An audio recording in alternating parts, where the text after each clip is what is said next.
Witches. So today I wanted to talk to you about a topic that is really near and dear to my heart, and that is hearth magic. So now weirdly, I am really drawn to hearth magic. I don't really see myself as like the nurturing, like homemaking type of person, though.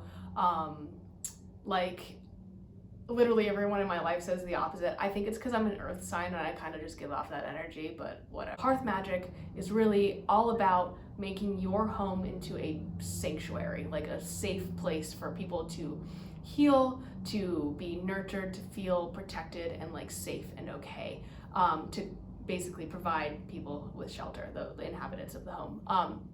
Now, we can 100%, like I said, totally psychoanalyze that and like compare it to my childhood trauma. But what I'm trying to say is like, hearth magic is super important. I'm really excited to talk about it. Well, hearth magic is kind of like domestic magic, right? So it's basically magic that is used in the realms of the kitchen, in the garden, homemaking, any sort of like parenting and child rearing, decorating, etc. I'm very much on the like kitchen, garden, and like decorating side of things in terms of my house and like creating an aesthetically pleasing house. The homemaking and like the child rearing stuff, that's not my bag. I'm not having kids, so like it's just not what my focus is. But the ultimate goal of hearth magic is to fill your home with like loving, protective, healing energy and make your home a sacred space, like the entire thing, inside and out, right?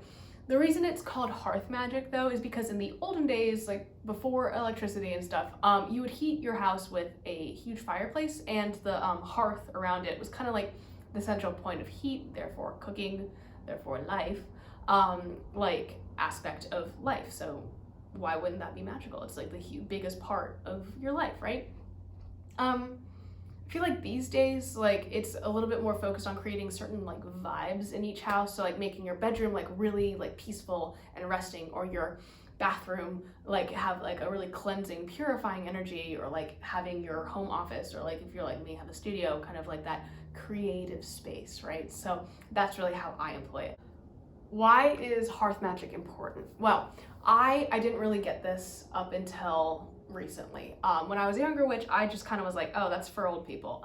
And now I'm an old person, and I have my own place. So I didn't really realize it until I got here and I was able to kind of have control over everything, that I realized like that your space affects you a lot.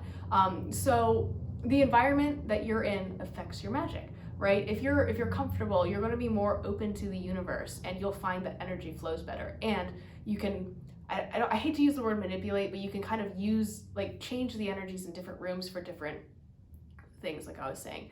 I really just like didn't fully understand the magnitude of that importance, and everyone told me that I would, but I was like, nah, you don't know what you're talking about, I can do it anyway. But I think that having that space is very important, and that's why I think hearth magic is one of the more important things that, you know, a beginner witch should be focusing on if they can.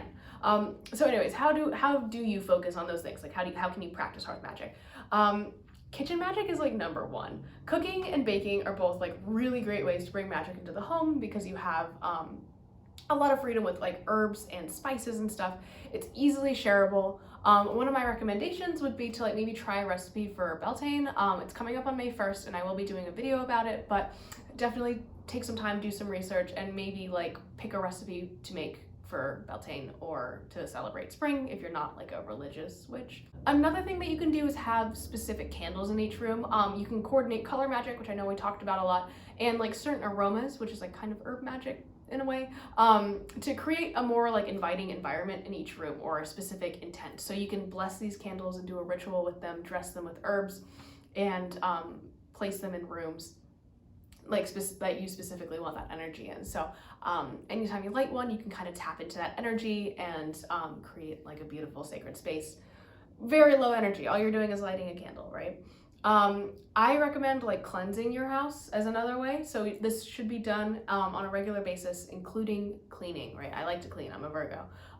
It really does make a difference though. I add moon water to a lot of my household cleaning products, as well as a lot of my bath products actually. Like I'll add a couple drops. It doesn't take a lot.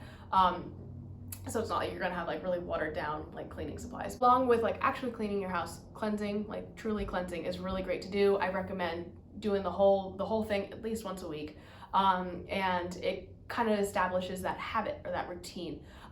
So you can do that. Like, you can enchant your household products, but you can also make an herbal floor wash that I do in the spring and summer a lot more often than I do in the winter, because you have to like leave the windows. I like to leave the windows open so it dries.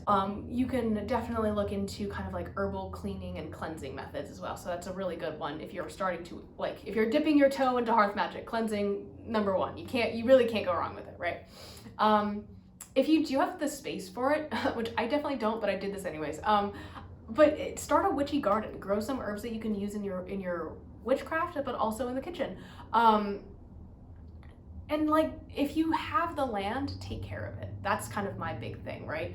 If you have the land, plant a garden and plant, native plants if you can, or, just take care of what you have. Just taking care of the land kind of nurtures that relationship between you and that element as it is. And you can really kind of, again, without really noticing it too much, you can really ground yourself and like connect with the earth element if you do have a garden.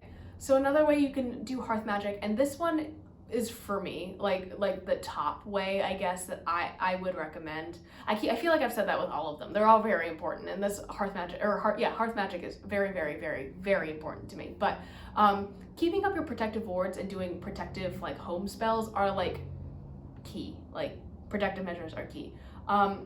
For me, like, my home is my sanctuary, and like nothing and no one will enter this place unless I so choose. That's like a very hard boundary for me personally. Some people, whatever, like, they don't care as much, but for me, like, my boundaries, like, I don't fuck around with people like trying to invade my privacy. So it's pretty low energy, protective magic is. So it's kind of a useful habit to get into the practice of anyways. And I definitely recommend this along with cleansing. You can see my month-long videos all about it, but if you're gonna get into Hearth Magic, this is a great way too. And finally, and this doesn't really apply to all witches, but if you have like spirits in or around your house, and this can be like land spirits, elementals, the fae, human spirits, etc., take care of them. Leave them like little offerings, talk with them, acknowledge their presence. You will see a big change. I think I've talked to you guys about like the haunted house story where there was a creepy guy in the basement, and all my friends were like, "Are you going to do an exorcism?" And I was like, "No, I'm just gonna ask him not to bother us when we do our laundry anymore." And everything was fine after that. So they're part of the environment of your home. So you can nurture them too, and I think that's a really beautiful thing if you can. So I hope this guy gave you guys some ideas on how I personally practice Hearth Magic, or recommend practicing Hearth Magic. There's a ton of books out there, and I actually kind of as I was doing research for this episode or whatever, I put 4 books in my cart, and I was like, oh, I want to read these, or some of them I want to reread because I read them as a library book and then moved and I can't, my current library doesn't have any books on witchcraft, please. So I'm like, oh, Amazon cart. But anyways, I love Hearth Magic, and if you guys are also Hearth Witches, I would love to talk to you and compare notes and stuff like that. So I'll see you guys later, and I'll talk to you tomorrow. Bye.